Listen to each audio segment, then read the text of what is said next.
that these crimes will be quickly and visibly punished. Wherever you live in our United Kingdom, you should be able to feel proud of your community, and that's what we'll work together to achieve.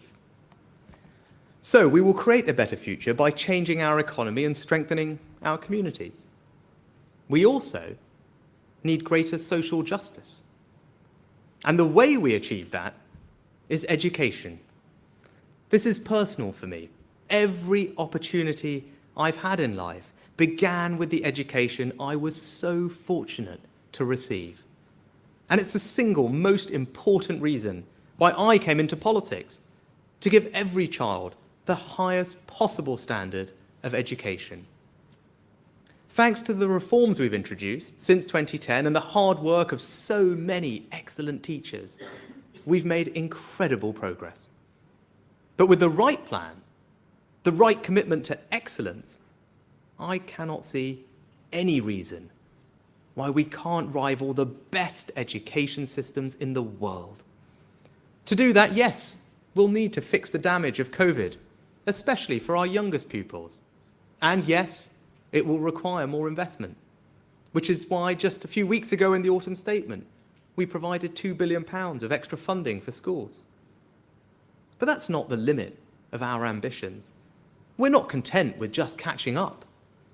First, we need to support good teaching and spread best practice with a plan to improve attainment in primary schools. Next, we need to stop seeing education as something that ends age 18 or that sees university as the only option, with more technical education, lifelong learning and apprenticeships. And one of the biggest challenges in mindset we need in education today is to reimagine our approach to numeracy.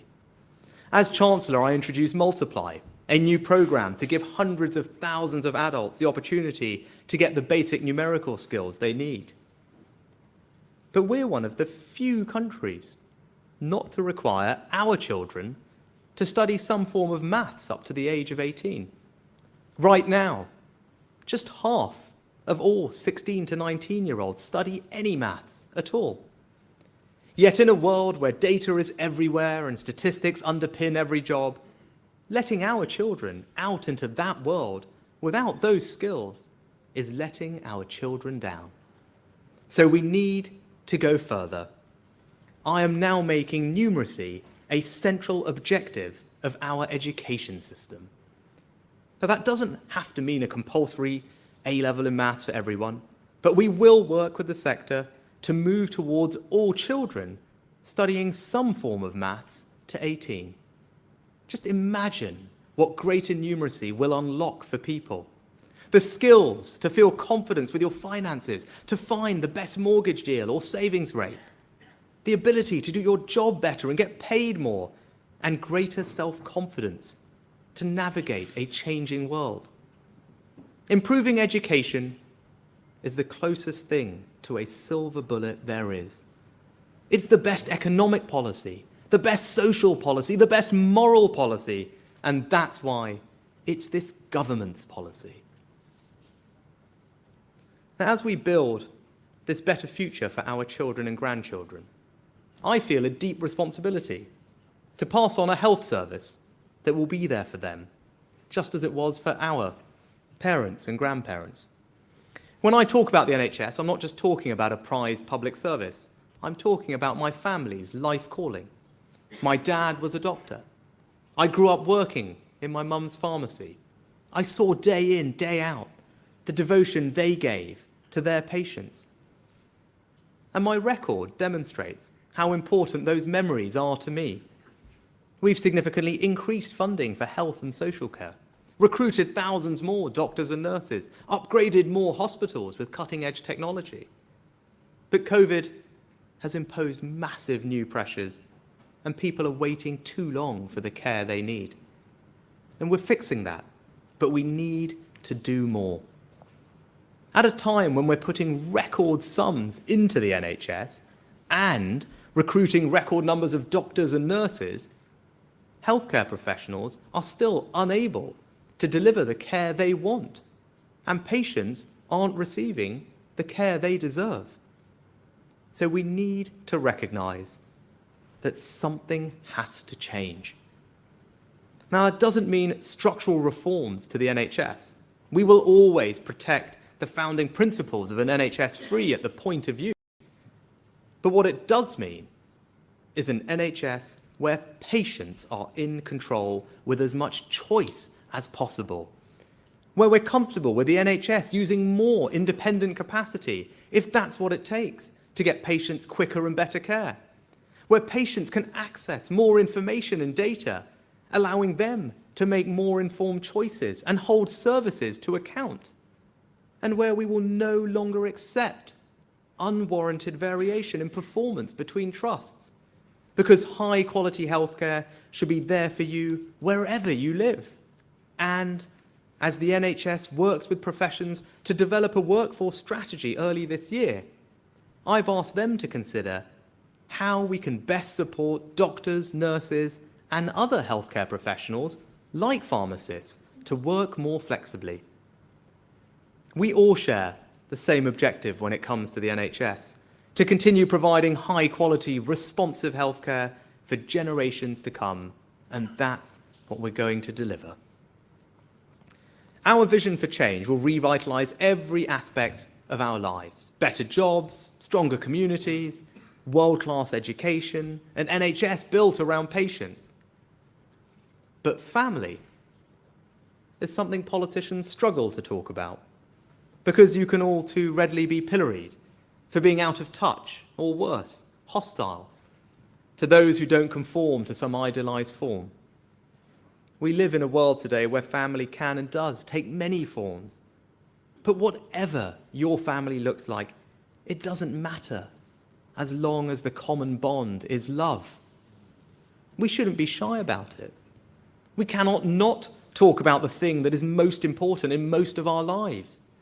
Not when the evidence is clear that strong, supportive families make for more stable communities and happier individuals.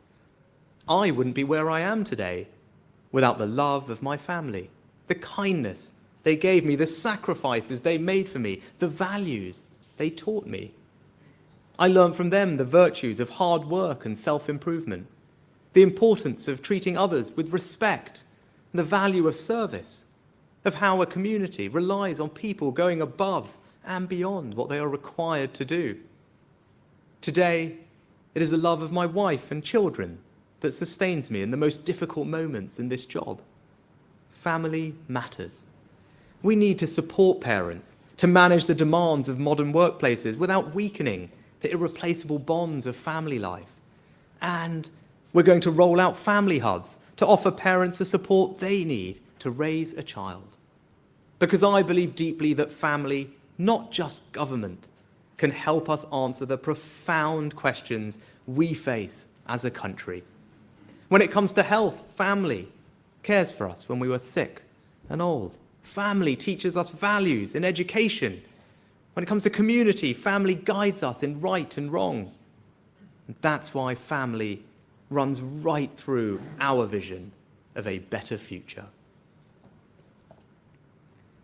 When I first spoke to you as Prime Minister, I stressed that trust was not given, but earned.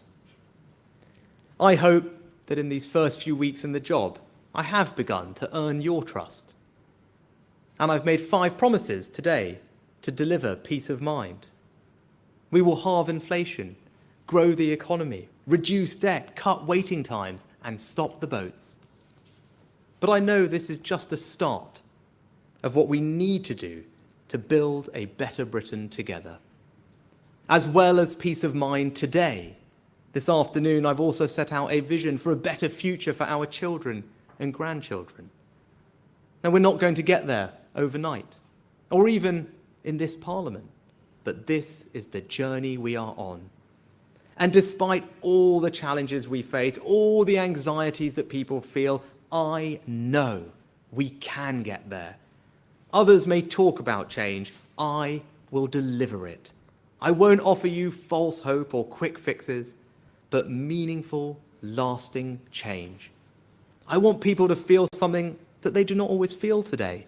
a belief that public services work for them, a knowledge that if you work hard in the good times, the state will be there for you during the bad, a hope that the world will be better for their children than it was for them, a sense of belonging in the place they call home.